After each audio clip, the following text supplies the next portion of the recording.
Ok, số xây nó nhé, sầmรับวิดีโอนี้ยังมาเรียนปีระเบียบกัดวิดีโอម្ដងអញ្ចឹងបើយើងបានវីដេអូ download មេរៀនមុនយើងចែកទៅកម្មវិធី download មេរៀននេះខ្ញុំនឹងចែកកម្មវិធីកាត់វីដេអូម្ដងហើយយើងរៀនពីរបៀបប្រើដូចគ្នាអញ្ចឹងដើម្បី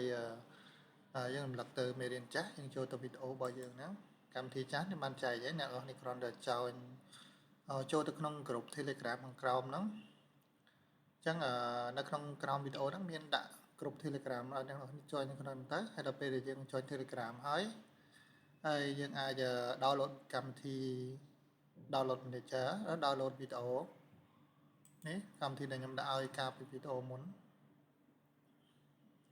ក៏ដូចជាយើងរៀនប្រើប្រាស់កម្មវិធីទាំងអស់ហ្នឹងដែរអូខេកម្មវិធីខ្ញុំដាក់ឲ្យយើងប្រើនៅក្នុង group វីដេអូហើយ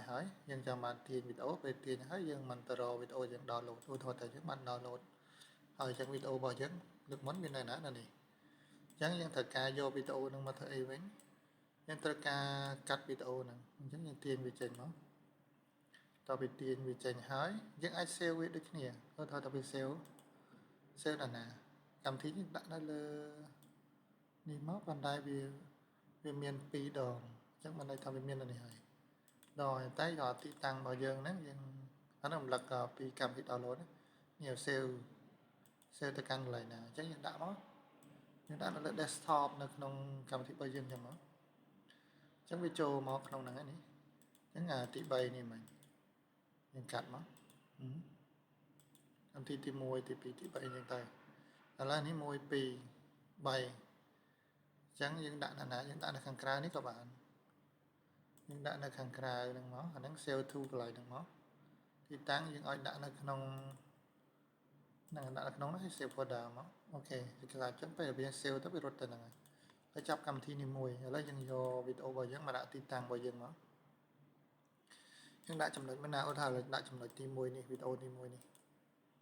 បន្ទាប់មកយើងចង់កាត់វីដេអូហ្នឹងដើម្បីវាឧទាហរណ៍ទៅវីដេអូហ្នឹងវាប្រហែលនាទីយើងបើកមើលសិនមកយើងអាចបិទសំឡេងបន្តិចកុំឲ្យវាចាប់សំឡេងរឿងបន្ទាប់មកយើងធ្វើការឆែកមើលវីដេអូហ្នឹងខ្ញុំចាក់ play វីដេអូហ្នឹងមកអូខេវីដេអូហ្នឹងមានរយៈពេលទៅដល់2ម៉ោង天落惊涛，海藏凶兆，人心比浪更难测。这场深海求生游戏，活着就是唯一规则。我叫苏念，昨天还在末世跟丧尸群周旋，不小心陷入狮群包围，眼一闭一睁，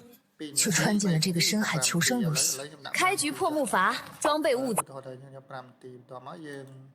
ធ្វើការបើកកម្មវិធីនេះមកកម្មវិធីនេះខ្ញុំតម្លាក់ដាក់ក្នុង group នៅក្នុង link Telegram ក្រោមហ្នឹងតោះយើងបើកកម្មវិធីនេះមកកម្មវិធីនេះ free license ដែរណាយើងអាចប្រើបានរហូតហើយប្រើបាន download យកទៅប្រើហ្មងអត់មានត្រូវការបង់លុយទេ free ចៃទាំងកម្មវិធីនឹង free កម្មវិធីហ្នឹងក៏ប្រើបាន lifetime ដែរហើយតោះមកយើងបើកឥឡូវធ្វើការបើកវីដេអូ Cutter Pro កម្មវិធីនេះគឺកម្មវិធី Pro ទេ version ចុងក្រោយ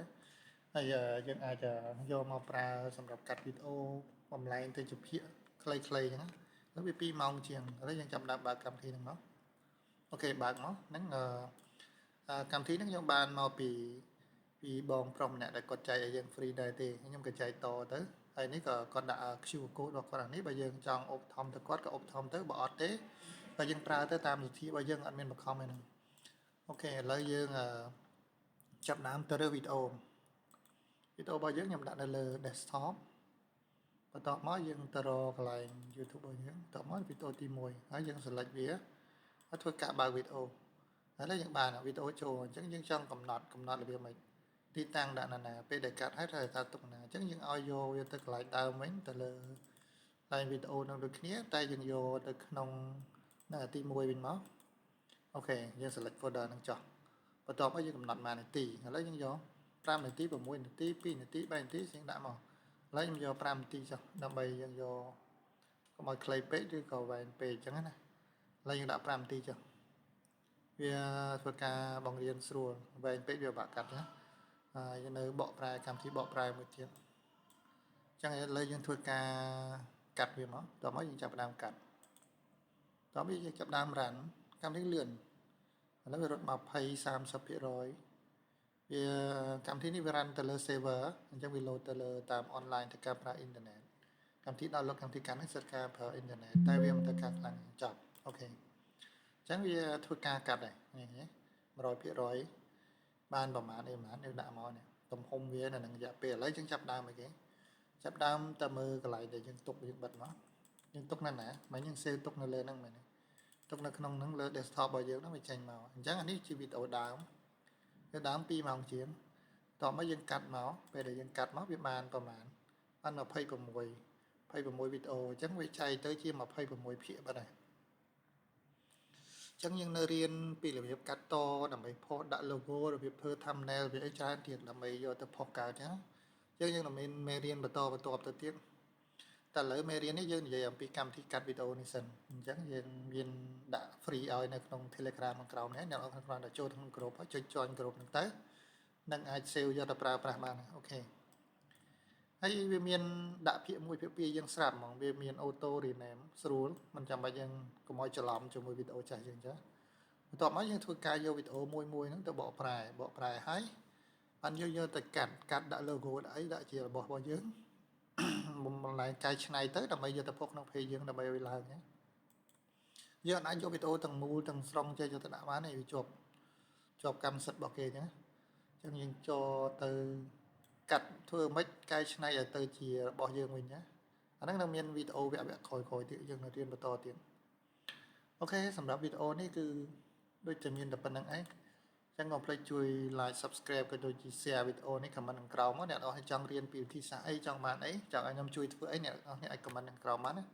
ខ្ញុំនឹងរៀបចំវីដេអូបន្តពី comment មើល comment អ្នកនរគ្នាហើយខ្ញុំនឹងធ្វើវីដេអូបង្រៀនបន្តទៀតពីរបៀបប្រើកម្មវិធីផ្សេងៗក៏ដូចជារបៀបកាត់តវីដេអូរបៀបផុសក្នុង page មិនចឹងអូខេចឹងជួបគ្នានៅវីដេអូខាងក្រោយទៀតជូនពរសំណាងល្អដល់អ្នកនរគ្នា